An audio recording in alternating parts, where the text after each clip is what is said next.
Pourquoi je n'aime pas FNAF Into the Pit? Eh bien, il y a plusieurs raisons à cela. Déjà, son aspect. Cet aspect en 2D où il n'y a pas beaucoup, en fait, de... On peut voir ce qui se passe des deux côtés du personnage. Je trouve que ça ne fait pas assez peur. Oui, quand j'ai joué au jeu, à aucun moment je n'ai sursauté. Par exemple, contrairement à FNAF 1, où, oui, les jumpscares te surprennent. Là, tu sais quand tu dois te faire attraper. Et je trouve que ça enlève beaucoup de choses. Et même ce côté mini-jeu, enfin, un jeu rétro, qui est, en fait...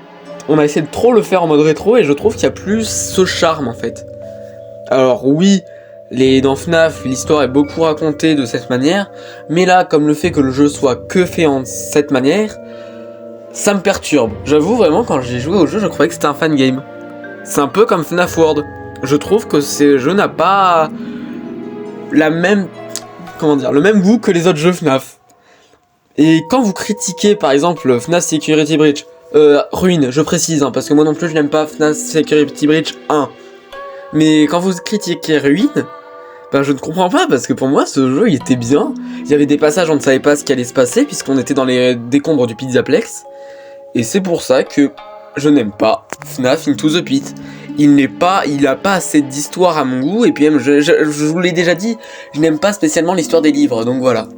Et désolé à tous les fans, parce que voilà. Désolé. Abonnez-vous, sinon, jumpscare.